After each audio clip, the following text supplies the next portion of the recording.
Olá, eu sou a Drica, seja muito bem-vindo, bem-vinda ao meu canal.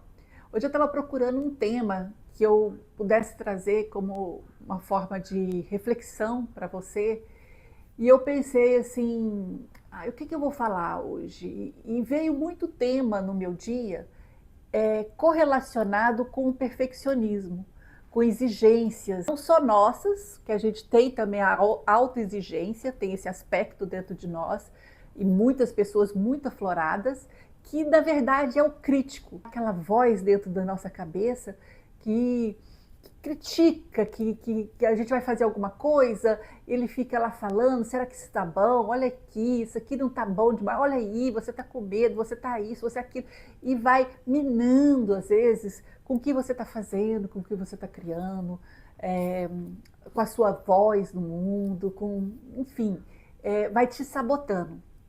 Então eu pensei assim, o que eu vou falar, né? No dia de hoje. Então veio muitos temas nos atendimentos que foram sobre isso. Né? Os atendimentos hoje é uma pessoa muito perfeccionista, que está trabalhando nesse sentido, está se melhorando, mas existe uma dor por trás desse perfeccionismo. É uma defesa que foi criada e gerada lá atrás, na infância. Então, quando a gente percebeu que ser perfeito, né, nos trazia validação, amor, aprovação.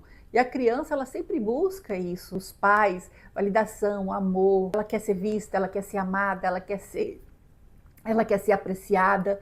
Então, a criança, ela vai se adaptando e ela vai se moldando conforme ela vai percebendo a demanda ali, como é que funciona aquela família.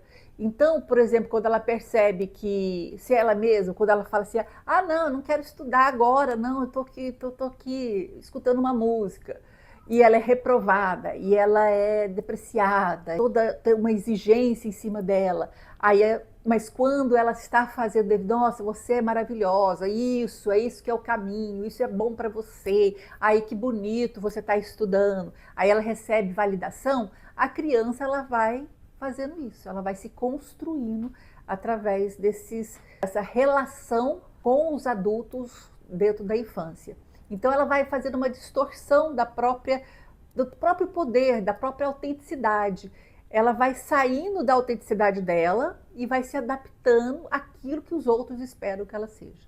E isso ela vai levando para a vida inteira. Hoje, na sessão de focalização, isso ficou bem claro, porque ela trazia uma dor que era uma dor assim, muito profunda, de eu não dou conta, eu não consigo, tá pesado.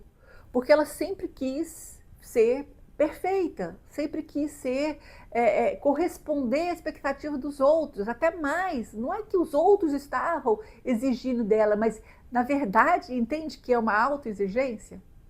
E isso acontece muito, muitas pessoas carregam a autoexigência, esse crítico dentro de si. E muitas vezes, por exemplo, ela se sobrecarregava, muitas coisas, trabalho, casa, filho, marido, e às vezes por não estar 100% numa tarefa, por exemplo, com a filha.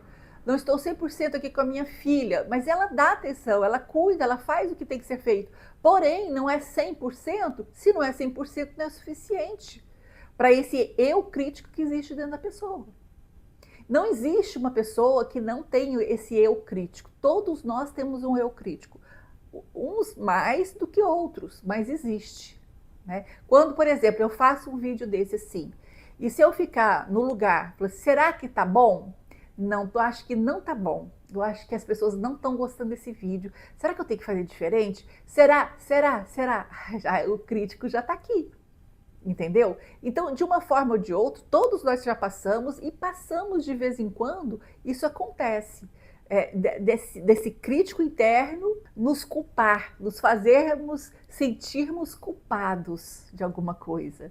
E o que a gente tem que fazer? A gente tem que desenvolver dentro de nós o eu observador.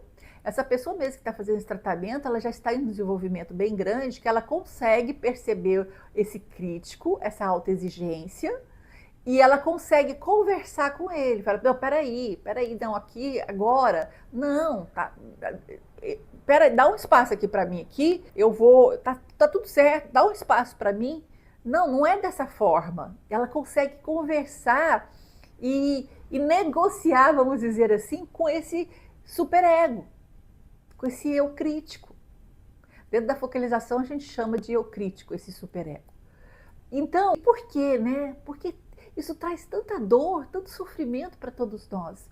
Eu vejo também, assim, até na minha vida mesmo, dentro das minhas relações, às vezes eu vejo pessoas que estão dentro desse controle, de um certo rigidez, às vezes não querendo delegar as coisas, porque como eu faço, o jeito que eu faço é melhor do que o seu. Então, assim, o que isso causa no outro também, né? O perfeccionista, essa pessoa controladora, exigente, que é consigo, mas ele também acaba afetando as pessoas ao seu redor. Porque se eu sou perfeccionista, sou autoexigente comigo, eu vou ser com todo mundo, com todas as minhas relações. E eu vou levar isso a ferro e fogo, né? Ou, como diria no meu tempo. E isso eu vou causando um malefício, vamos dizer assim, na outra pessoa. Porque o outro vai tendo que se diminuir, vai se sentindo insuficiente, vai perdendo a voz, vai tentando se adaptar àquelas exigências que nunca consegue suprir. Então ela vai se apagando dentro da relação, né? Ou vai ficando pesado, sabe, cansativo, porque você nunca consegue satisfazer a outra pessoa. Porque você nunca consegue a validação da outra pessoa daquilo que você está fazendo. Nunca é suficiente, nunca é bom demais para o outro, porque o outro tem uma autoexigência, ele carrega isso. Então as outras pessoas vão sendo afetadas de uma outra forma de sentir-se inadequados, impotentes, sem voz, diminuídas. E isso às vezes até em relação, eu vejo no caso da minha mãe. A minha mãe passou uma vida toda, meu pai muito controlador, ele controlava tudo, conta da casa, tomou conta de tudo dela. Ela, enquanto meu pai está vivo, que meu pai morreu dia 9 de março, a minha mãe só vivia de cama. Minha mãe viveu a vida inteira com depressão. Porque ela saiu de uma mãe muito controladora, que tudo que ela fazia era insuficiente, não supria aquela mãe, então a mãe queria mais, exigia mais, e ela se sentia tolhida, se sentia não vista, não se sentia amada, se sentia rejeitada. E aí depois passou por um casamento com um controlador. E aí ela se sentiu, foi se diminuindo, foi se cabendo para ficar dentro da relação. E muita gente fala assim, por que não separou? Mulheres do tempo da minha mãe era muito difícil. Minha mãe não tem uma faculdade. A minha mãe, ela era sempre foi muito inteligente. Quando era solteira, trabalhou de secretária, fez datilografia. Foi uma pessoa muito organizada, então ela era ótima no que ela fazia. Mas depois que ela casou, nunca mais trabalhou. Então ficou com 3 filhos. Naquela época era insustentável uma separação. Então, julgar, então por que se não separa e vai viver? É muito fácil, às vezes, a gente falar, julgar a vida do outro, ou como o outro consegue lidar com aquilo. Mas, porque são dores que as pessoas trazem, cada um a sua dor, da forma que sente e percebe aquilo que está vivenciando. E ela sentiu isso, oprimida a vida inteira. Quando meu pai faleceu, agora minha mãe renasceu. Ela tá outra, ela tomou a rédea da vida dela, ela fala assim, agora eu tenho, a gaiola foi aberta, eu tenho as rédeas da minha vida, eu como o que eu quero, a hora que eu quero, se eu quero comprar alguma coisa, uma comida diferente eu compro, e nem isso ele deixava. Às vezes ela falava, compra esse negocinho para mim, não pode, não vou, não vai dar. Então, ela se sentia oprimida o tempo todo, e agora ela está se sentindo livre. Agora ela está fazendo as coisas, ela levanta, ela está alegre, ela está feliz. Então, olha como que a gente pode levar uma relação de anos e só no fim da vida está descobrindo como é ser livre, como sair das garras e das rédeas de uma pessoa controladora. Então, o controlador ele já traz essas feridas internas de querer ser aceito através da sua perfeição. Então, ele tem uma autoexigência muito grande com ele, porque ele traz uma dor lá da infância. Porém, por ele ter esse aspecto dessa personalidade, dessa forma, ele vai ferir nas outras pessoas também, com a sua autoexigência, com o seu perfeccionismo. Ser agradado por nada e por ninguém, porque sempre é insuficiente, não consegue, porque gente não tem perfeição, não existe. Se vocês acham que vai chegar à perfeição, ó, vocês estão iludidos, porque não existe, é uma construção constante. Então, assim, dentro de nós sempre está acontecendo alguma coisa, sempre está acontecendo alguma coisa. Tem gente que fala assim, ah, não aconteceu nada. Gente, como não aconteceu nada? Você sentiu um monte de coisa, você saiu na rua, vamos supor que alguém, sei lá, passou e você ficou nervoso, aquilo, você sentiu um monte de coisa ali. Alguém falou alguma coisa assim, meio assim torta para você, você sentiu outra coisa. Alguém não validou alguma coisa sua, você sentiu outra coisa. E assim vai, a gente, durante o dia a gente sente, tem um monte de sentimentos acontecendo aqui dentro. E muitas pessoas não param para sentir, para se perceber. Por isso, quando você para um pouco para meditar, vem, sabe, você começa a sentir a sua mente papapá, porque é muita coisa que aconteceu. Se você vai para o corpo, vai sentir no corpo, você sente dor, você sente contração, você sente aperto, você sente um monte de coisa no corpo. Tudo aquilo é registro do que você vivenciou, porque é o tempo todo em movimento, o tempo todo acontecendo. Então, por isso que esses movimentos internos, quando a gente para se olhar, respira para ver o que está acontecendo dentro de você, como eu estou hoje, pergunte-se, como eu estou hoje? E perceba onde está ali o aperto, um desconforto em alguma parte do seu corpo. Vamos supor que tem aqui, estou sentindo um aperto aqui no meu coração. Sustenta ali esse aperto no seu coração. Perceba ali, não é para você mudar, tentar entender, às vezes, porque é implícito ainda aquela sensação, você não sabe o que é ainda, você não tem consciência ainda do que é aquilo. Está muito no inconsciente. Então, sustenta isso, perceba e fica lá um pouquinho. Que pode ser que comece a dar vontade de chorar, mas ainda você não entende o que é. Não sei o que é, mas está me dando uma vontade de chorar aqui. E de repente, você sustenta aquilo ali, aquele desconforto, sem tentar mudar, sem tentar tirar, sem tentar entender. De repente vem uma palavra, tristeza. Eu estou triste. Estou triste aqui. Então, por que eu estou triste aqui? E sente aquela tristeza e fica assim, percebendo de onde vem essa tristeza. Só pergunta, solta, não é que você tem que ter uma resposta, não existe o certo e errado, é só você soltou uma pergunta, isso vai para o seu inconsciente e isso vai vir. Se tiver que vir na hora, vem. Se não, depois até dessa pergunta, quando você estiver no seu dia a dia, às vezes no seu banho, você vem para a sua mente. O que é essa tristeza? Aí às vezes a tristeza é porque aconteceu aquilo no trabalho. Desavença que eu estou com aquela pessoa, ou meu chefe fez aquilo comigo, aquilo me deu uma tristeza, mas eu não estava nem conectando, não sabia que aquilo tinha me afetado. Eu estou com essa tristeza. Então pode vir ou pode não vir isso na hora. Mas às vezes vem o choro e você chora e você permite ali a sua vulnerabilidade, acolhe. Na verdade, a vulnerabilidade, só os fortes sentem, se permitem sentir. Quando a pessoa se permite sentir essa vulnerabilidade, ela é forte. Não é sinal de fraqueza, é o contrário, nos ensinaram errado. Que chorar e mostrar o que você sente é fraqueza. Inverter as coisas aí. E aí você sofre, porque você vai guardando, não vai se conectando. Eu vi hoje numa sessão também uma pessoa completamente desconectada do sentir, fazendo distanciamento, porque muitas pessoas fazem isso. Elas se distanciam do que se sente, porque dói demais sentir. Então eu vou ver a Netflix, vou comer um bolo, vou comer comida, vou beber, vou fazer sexo, vou me distrair, vou fazer compras, porque aí eu não preciso pensar, eu não preciso sentir. Eu não preciso entrar em contato com isso que me incomoda, esse desconforto. Mas isso é fugir. Isso não vai sumir, ele vai continuar lá crescendo. E aí, o que vai acontecer? Vai ficando aquele emaranhado de coisas, de energias, de coisas, sabe, não resolvidas dentro de você. E isso vai te adoecendo em níveis, lá nível mental, emocional, energético, até se instalar no corpo físico em forma de doença. Toda doença, ela tem uma correspondência nesses níveis. de desequilíbrio.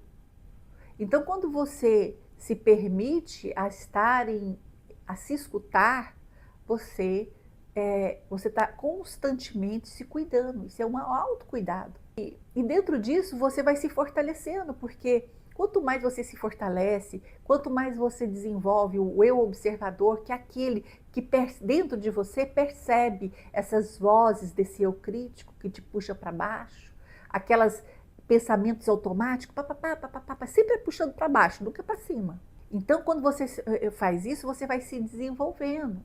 E no decorrer do tempo, isso vai sendo mais fácil de você fazer.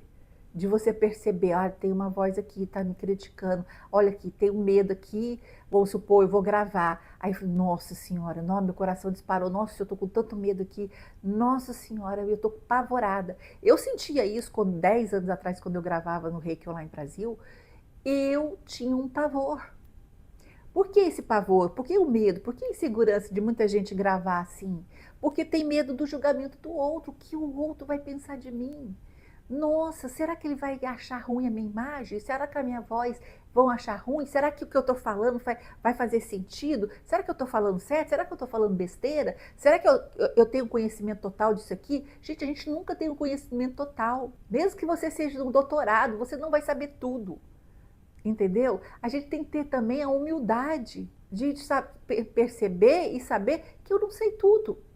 Eu sei o que eu vivo, o que eu estudo, o que eu percebo. Isso eu sei.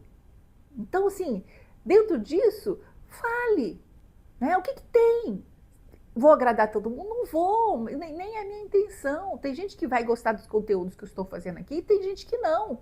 Tem gente que, porque é uma profundidade. O que eu falo aqui é profundo, é reflexivo, não é para você se distrair, para você se desconectar de você mesmo. São conteúdos que eu trago para trazer profundidade, reflexão e autocura. E é muito que a gente vê aí pela internet, são coisas que desconectam você e ainda te ilude. Achando que às vezes passam coisas para vocês que acham que é mágica. Eu faço isso aqui, faço aqui Ho'oponopono nisso aqui, eu vou limpar tudo e eu vou ser outra pessoa. Gente, se fosse fácil assim, tava todo mundo bem. E não é fácil assim. As coisas não são assim. Uma pessoa, às vezes, ela tem uma resposta a alguma ferramenta, porém, ela já tinha algumas outras estruturas, alguns outros conhecimentos que agregou junto com aquela ferramenta. Então, só fazer Ho'oponopono não vai mudar a sua vida. Você tem que trazer mais conhecimento, mais bagagem, mais profundidade. Aí sim, com essa profundidade que você vai, estou aqui querendo vou fazer o Ho'oponopono para limpar esse meu perfeccionismo. Então, eu tenho um objetivo, eu tenho clareza que eu sou perfeccionista e que eu quero limpar aquilo. E quando eu estiver fazendo aquele sinto muito, me perdoe, te amo, sou grato, eu estou direcionando aquela energia, aquele mantra, para limpar aquilo em mim. Entendeu? Mas tem uma direção, não é uma coisa assim, sem saber, não sei nada, não sei nem o que está acontecendo aqui, só faço aqui e vai dar resultado. Não é assim. Então, assim, a gente tem que procurar coisas que vão nos aprofundar, que vão trazer reflexões, que vão trazer esse aprofundamento de si mesmo. E dando mais ferramentas, quanto mais ferramentas você tiver, melhor é. Por exemplo, eu sou mestre de Reiki. Há 20 anos eu estou nesse caminho de Reiki, como professor e tudo mais. Porém, há 2 anos atrás que eu tive a minha expansão maior. Porque eu entrei em outro curso, né, que é a formação do Passwork, que me trouxe essa bagagem de conhecimento da psique humana, que são uma formação de 4 anos. E tudo que é vivencial, a gente tem lá e a gente vivencia isso nos encontros e a gente vai se trabalhando, se terapeutizando dentro do processo de ser um facilitador. Porque como que eu vou fazer com você se eu não faço em mim? A mesma coisa com a minha formação da focalização. Nós fazemos focalizações em nós também. A gente usa a ferramenta em nós e dá essa profundidade maior. Porque o Reiki, ele tem o caminho né, que é um caminho da felicidade, porque você tem os princípios lá, né? Você tem a meditação Gachô, os 5 princípios, que, gente, já é muito bom para quem pratica. A autoaplicação, que vai trazer o quê? A autoaplicação vai te regular, vai te trazer uma harmonia, um equilíbrio, principalmente trabalhando esses chakras, é muito bom.